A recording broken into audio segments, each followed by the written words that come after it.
But what we do is, we do the other 20 or 30 things. Oh, Terry, I couldn't get back to you today, I was doing my VAT. Are you kidding me? Oh, I was on Facebook looking at those kittens. Cute, aren't they? Good look on that. Warning, the Renegade Recruiter is not for the soft, timid, or faint-hearted. If you need permission or seek approval from your mother, spouse, mates in the pub, or anyone else for that matter, this really isn't for you. If any of what you've heard puts you off in the slightest, I advise you not to listen any further. You've been warned. Prepare yourself for the no bullshit, zero fluff. Quick, dirty, and uncensored secrets for any serious recruitment, staffing, and search business owner who wants to earn more money with less work and fewer headaches, without having to kiss ass or bend over backwards to please anyone. He's a relentless and fearless renegade who will stop at nothing to reveal the harsh, unforgiving, and brutal truth about what it really takes to succeed in this business. He's a guy people love to hate and hate to love. It's your host, Terry Edwards. The Renegade Recruiter is unleashed.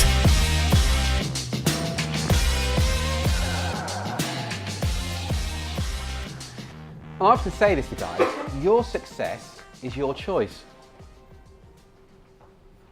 Whatever's in your bank account right now is your choice.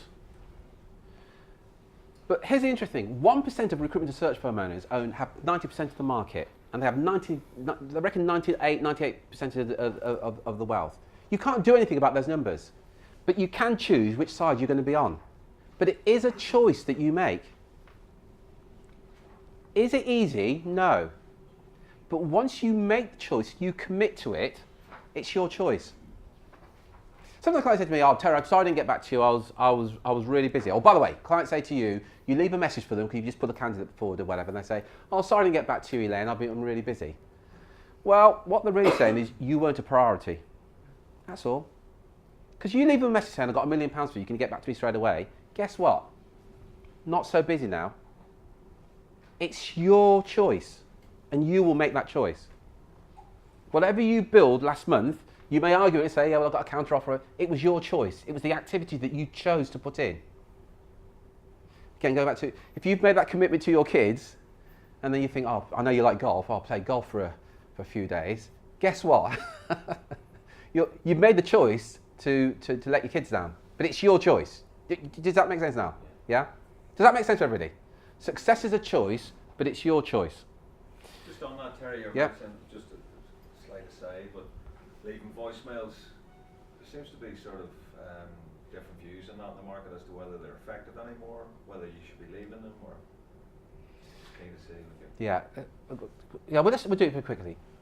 With anything that you're doing... So can you just repeat the question? Sorry, yeah. Is it effective to leave voicemails? Thanks for reminding me. Is it effective to leave voicemails? Because sometimes it works and sometimes it doesn't work. Is that, yeah? I always say this, if what you're doing is working and you're getting the results, then keep doing it. If you're doing something such as voicemail and it's not working, I would strongly recommend that you do something else. So some of you in here may be leaving voicemails. Personally, I would leave one voicemail. Strongly recommend sending text messages. Again, test it. Send a text message to a client, ask them to drop your text to let you know when they're free. But if you leave a voicemail and a text message and they don't get back to you, I take it they're not that interested. On a personal, when I was young, free and single, I sometimes ask a lady out for dates. She says, I'll wash my hair tonight. And I go, no worries, can we go out tomorrow night? She goes, I'll wash my hair tomorrow night. I kind of got the message. Again, just as an aside as well, I think it's important to be persistent with everything you do, but at the same time, you don't want to come across desperate. So it's about finding the right balance. So as Terry said, maybe leaving one voicemail and then, again, within a term, maybe leave one every 12 weeks, right? One voicemail every 12 weeks, and it's not too much, or maybe don't do it at all. But I think, again, you get results from being persistent, but you don't want to look desperate, because when it comes to making a sale, you've lost all negotiating power. Is it okay for you to be successful? Honestly. Yeah? Honestly. Yeah? So even as Terry asked that, I can sense doubt in the room, right? I can sense some people were quicker to answer than others, right? And I'm not saying it's right or wrong, but this is what we're talking about with the self-sabotage thing. You need to sort of, first, before you can do the activity, you need to sort of look at your mindset and changing that. Because there's some people that hesitated asking that, where if we said, are you male or female, the answer would be instant, because you're sure, right? So again, you need to be sure that it is okay with you to be successful. As we said, this is modelling. We call it modelling success. If you do what a highly successful recruitment to search firm owner does, you're going to get the same results. So here's some of the key traits, and we're going to kind of touch on what you said earlier about thick skin. Before we go on, does anyone have any questions Yeah. at this point? No? Okay. Start with an obsession for your goal. And just on that, so I did a thing in a day. Most recruitment search firm owners don't get what they want because they don't know what they want. So I say to them, what do you want? And you say, well, I want to be successful, or I don't want to struggle, or I want more money. So I say to you now, well, I'll send you a quid, you've got more money now. I suspect you're going to say, well, actually, I want more than that. And I say, great, how much more? What do you really want to build as a business? You don't need to answer that, but do you see the point? Be specific about what it is you want and get obsessive about it. As we touched on earlier, it takes effort and it takes action. You can't say I want to be a millionaire and then sit there and wait for the clients to come to you. Life isn't like that. Whatever you want, you're going to have to work for it. And the next point is, and this is always, well, some people think this is controversial, you blur the lines between work and social. And people say, oh, it's about work-life balance. I promise you, if you've got a truly ambitious goal, there is no work-life balance. I'm sorry, I'm not going to BS it. There is no work-life balance. And again, just to be clear on that, we're not saying that you have to work and have no social life. What we're saying is that you blur the lines. And what we mean when we say that is that, so let's imagine that for a second that all of your clients you worked with, you loved, right? You got on with them really well. You probably have some of the clients in your business right now who you would consider friends as well as clients, right? So what would happen is if actually your business was made up of people who you get along with as friends. So you might say you haven't got any work-life balance, but actually your social life and your work life, they intertwine, they're blurred, right?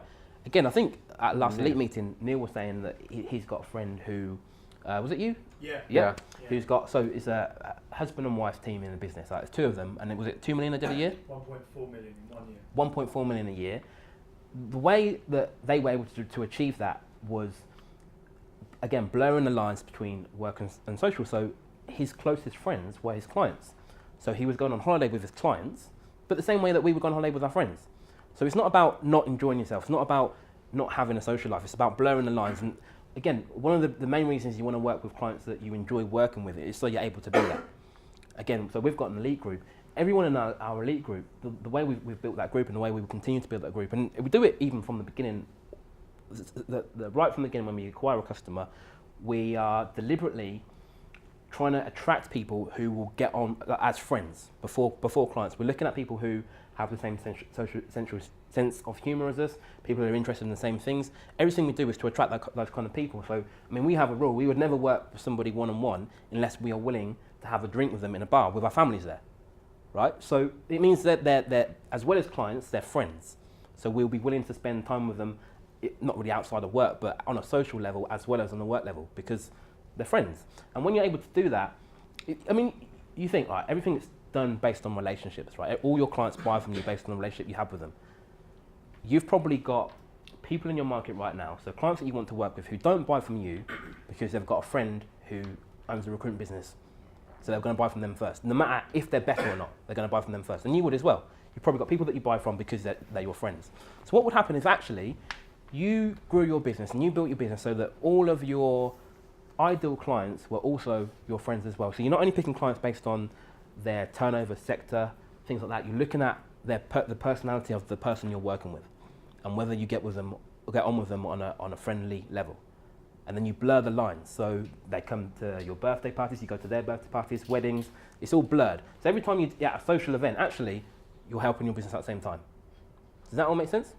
And again, as I said in the beginning, you can look at this and think, I don't want to do that, or I'm not willing to do that. Again, that's your choice, but this is the way it is. It's the easiest way to dominate your market. Can I ask you a question? Oh, not a question.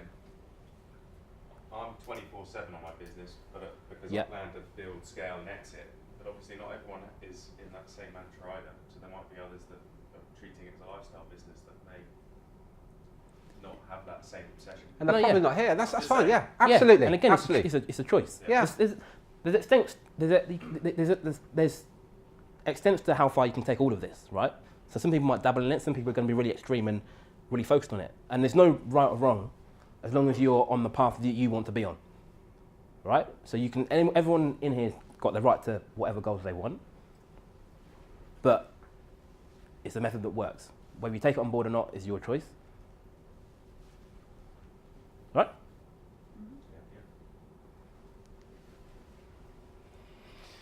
They use their time differently. I mean, I joked about earlier about when the client says, I was too busy to call you back, or you're too busy to call a client, a candidate, or whoever.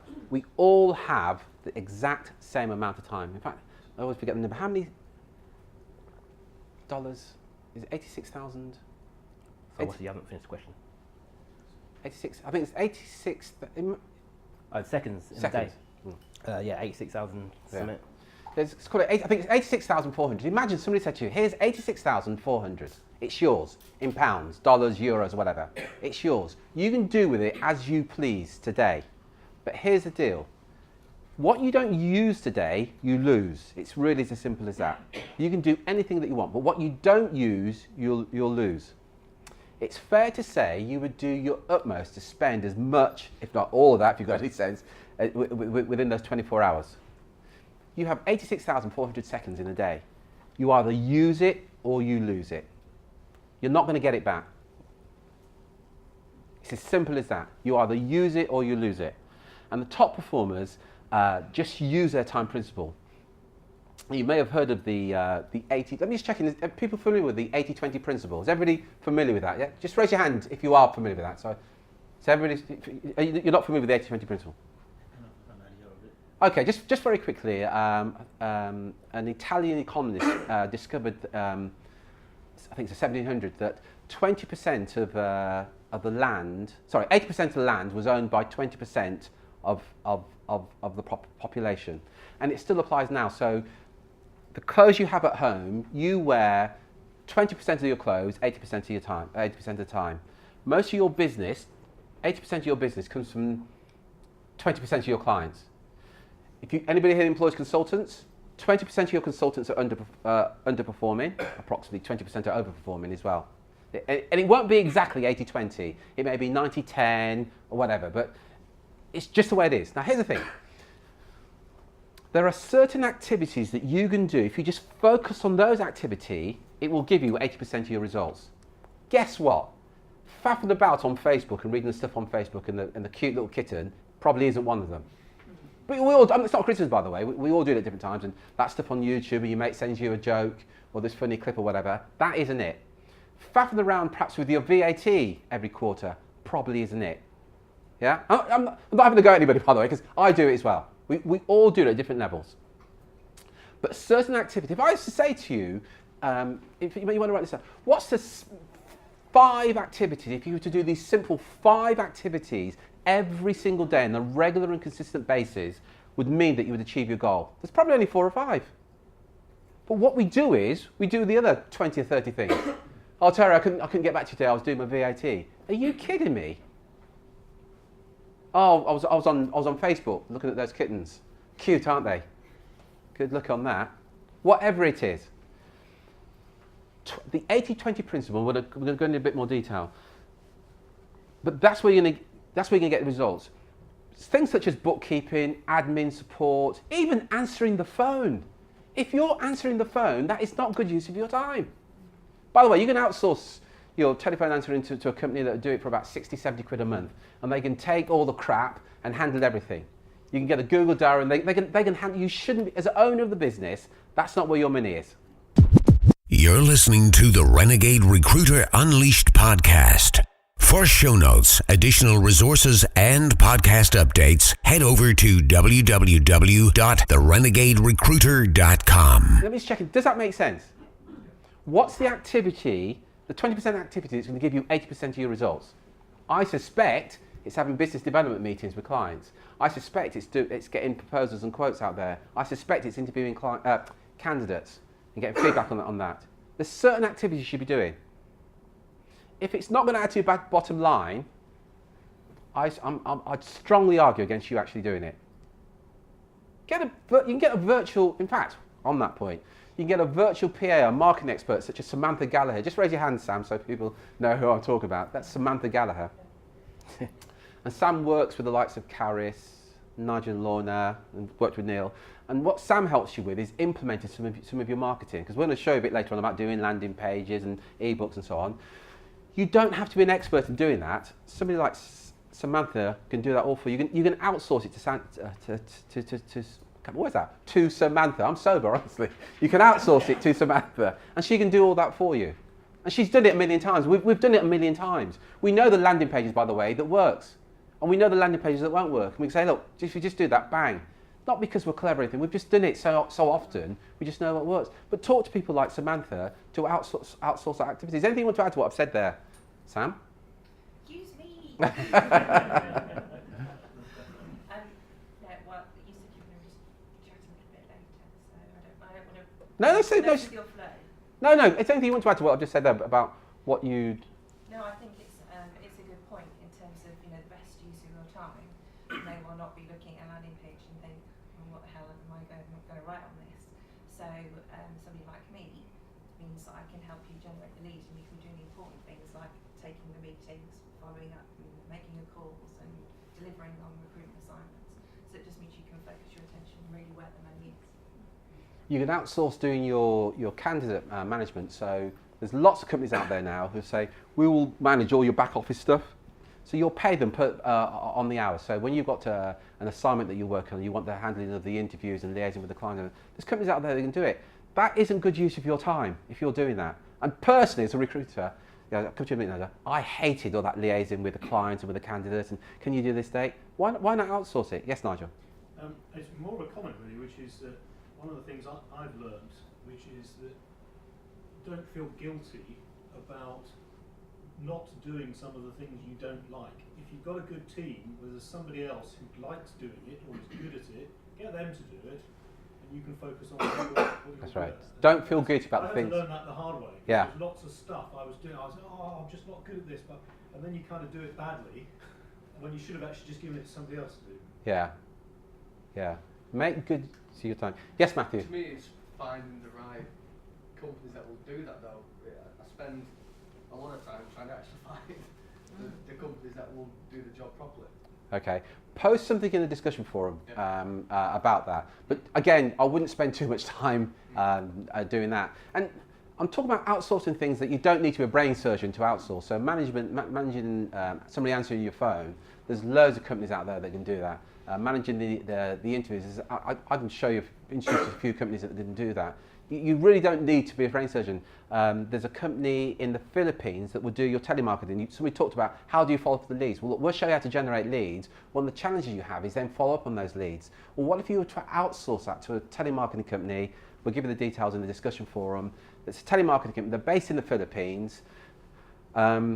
Bizarrely, it's not bizarre actually, I shouldn't say that. They learn English, but in America, so they have American accents. But these are outsourced telesales who will make the appointments for you. You can outsource all this. You can go to their website, you can listen to their recordings, so you can hear them. You can pay them on commission only. There's different things. You can pay them on commission only. You can pay them per appointment. You can outsource this stuff. What we know is the typical. For you on the phone, if you spend an hour on the phone, on average, you'll get through to 2 decision makers. By the way. That's if you spend an hour on the phone calling people who are expecting your call, i.e. you've said to them, I'm going to give you a call tomorrow or whatever. On average, you get through to 2 decision makers an hour, roughly, 2 to 3. Why not outsource it? Because from your point of view now, what you want to do is to have a telephone conversation initially with the decision maker about what their needs are. That's what you want to do, isn't it?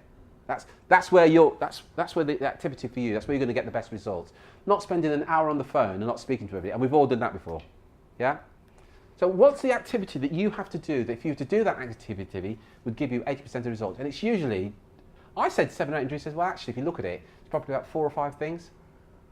I'll go along with it by the way, it's probably 4 or 5 things that if you were to do that on a regular and consistent basis, you would get the best results. Yeah?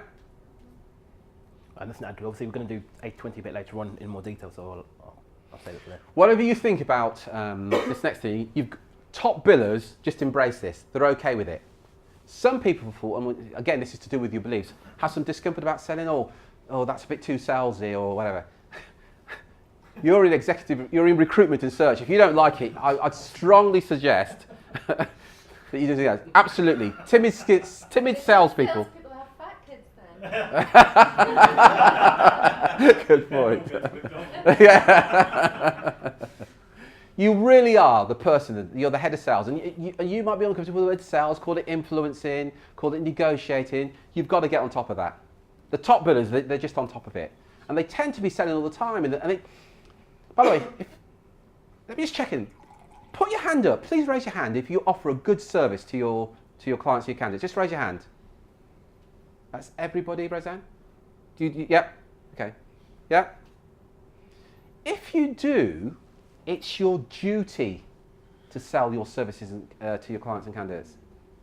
I want to repeat that. It's your duty if you offer a good service. If you don't think you do, I'd say don't. If you don't think you offer a good service to your clients and your candidates, don't sell it. I actually say you're being dishonourable. You shouldn't be selling it. Give that. Let another recruiter or search firm do that instead. There is no way around that. We're going to cover sales and in some ways we're going to help with that a bit later on. Just check in, because again, get a show of hands. Who here has some discomfort with selling their services? No, are you all okay with it? You do? Anyone else? That's fair enough. Yeah, two. Yeah. Yeah. Anyone else? I was just going to say, I don't have any discomfort, but my market is sales professionals within technology, and one of the sort of objections I get is sales directors saying, "Don't sell to me." Yeah. Sorry, should we repeat that question? 'Cause I didn't hear it well. Well, I don't know if it's finished yet. Okay. I was just basically saying that I don't personally have an issue with selling, but the market that I'm selling into, the decision makers are sales directors, sales managers, and every time I'm speaking to them, they're like, "Ash, be straight up with me, don't sell to me." So every time you're speaking to a decision maker, they're saying, "Be straight up with me, don't sell to me." So I find that bizarre, because I have sales training, and I love being sold. That's why. No, yeah, we find a similar thing, yeah. I loved it. Yeah. Your whole thing that you come on the phone, I was laughing to myself, thinking he's doing a selling job here, I'm going to listen to it. But that depends whether you want it or not, which is what you said before. Yeah, because here's it's selling unless somebody wants to. Spot on, yeah. It's a bit, let's go use you, Ash. You get a phone call from that guy selling PPI to you at home, you've got no interest. Yeah? And here's the thing with salespeople, if they have a need and you can demonstrate you can solve their problem, they're interested. Yeah? And there's a clear difference there. If you can demonstrate you can solve their problem, they're interested. I have to say, if you ring and say I'm a great recruiter, have you got any job orders at the moment, they're probably not interested in it. But if we're going to cover it. If you identify what their problem is and the implication of that problem, and what their needs are, ideally, we'll cover this, your client should want to buy from you more than you want to sell to them. That's the absolute ideal. Again, just check in. So I said, does anyone have discomfort with selling? I think 2 or 3 people put their hand up. So let me ask it in a different way. Does anyone have any discomfort with selling at the prices they think their services deserve? Good question. Or in the way, so if you're uncomfortable asking for retainers, for example. Yep. So you're saying that nobody has any discomfort at selling at the prices that you're charging at the moment. Is that what you're saying? Nobody in this room. So who else sells all the time at 30%? I don't think it's a discomfort, it's you ask, but you might not get. Yeah. So. The discomfort comes with the answer you get. Oh, there's a point. That's interesting. Okay.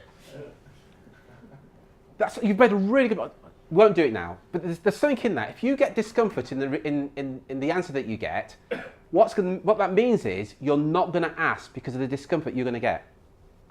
Does that make sense? You've got to be comfortable with the rejection. I think the point is that whatever answer you get, it qualifies that person, which is your client. So if the answer is not what you want, then they're not a client, and you move on to the person that you Right. want. Just one time. What Harpreet said is the answer that you get qualifies that client one way or the other. Have I got that about right? Yeah. I just want to repeat it to the microphone. Yeah. Yeah, but and sorry, I forgot my thread. But if that's the case, you're getting I say differently, or surrounding the problem from different angles? What can I do that I am going to get that fee? For me, is the big thing, because we're too technical and we're very proud of it. We need to be more, what can we offer? Well, here's the thing, guys. We're going to do it in more detail. Make a note of this. It's called the Chelsea mindset. SW3.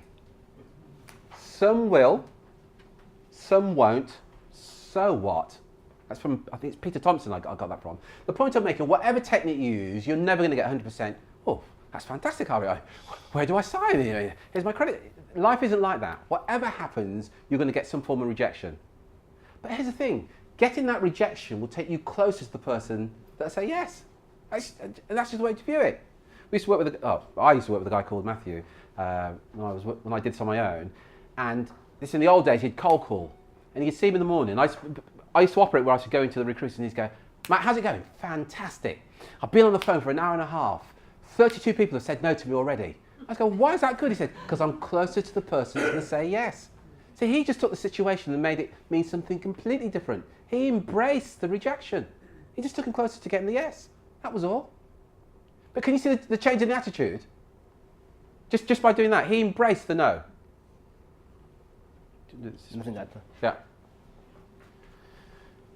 The stuff we're going to share with you, yeah. There's a saying, stun them with speed. The quicker you do this, the quicker you embrace this, the quicker I can't emphasize this enough. And Sam and Telly, working with some of our clients, those clients just go, Sam, just frigging get it out there. Let's just get it out there. They get the best results. Those clients say, well, Sam, that's not quite right. And could you just move that letter? For fuck's, just get it out there. You can do it 6 months or 6 years. Your choice. But the quicker you do it, and I talked earlier about, it doesn't have to be perfect. You'll get results. You're tempted to do it simultaneously, one thing after the other. That's the way we're taught at school, just one thing after the other. Do it all at the same time. Have different marketing campaigns going on at the same time. Have one for clients, or have one for candidates. Use Facebook, have everything going at the same time, and you're measuring it all the time. A lot of clients say, well, Tara, I tell you what we'll do. We're going to do this direct mail campaign, and we'll see how. No! Do it all. Because one of the things you're going to do is what we talked here about failing quickly. You're going to do a campaign, direct mail, it's not going to work. At least you know now. So we'll encourage you to do a small direct mail campaign to 200 people. It's going to cost you £100. But you want to know whether it's going to work or not. When we talked about the numbers, you go, oh, I get it. So I spend £100 on the direct mail campaign to 200 people. I only get 3 leads from it, and I only convert 1. And I'll spend £100, and my average fee is £10,000. Now you know. If I spend 10 times that amount, guess what? You've got to fail quickly. And you've got to be okay with failure. Drew and I would never dream of saying to you, oh, you do this and it works perfect. It just won't. But for a number of reasons we won't go into now. Yeah, to achieve what you want to achieve in business, we use that, the 3 ways to grow your business earlier. To achieve those results, right, there's going to be a certain set of actions that you need to take. And you can either take 6 months to do that, or you can do it in 6 years. And it's entirely up to you. So again, we have a nature, by nature we tend to do things sequentially. So we do one thing and then we move on to the next thing, then move on to the next thing. But again, the really successful people do things all at once. They create almost a chaos around them for their team and the people around them, because they're implementing really quickly, simultaneously. So they're not just doing one thing. They might have several different things going on, all for the same result though. And again, you want to fail quickly. So what I'd encourage you to do, I can see a lot of you making a lot of notes, and again, the tendency is to go away and maybe pick one thing that you're going to try this month, and then next month maybe you go back to it and you do it again. Again, at that point, probably what will happen with most of you won't look back at the notes again, and then you stop. But what I'd encourage you to do is when we finish those 2 days, look at the notes, and again, you want to implement simultaneously, do as many things as you can at once. Again, we said about the use of your time, outsource it, have your team around you do it, but you want to implement many things as you can all at once.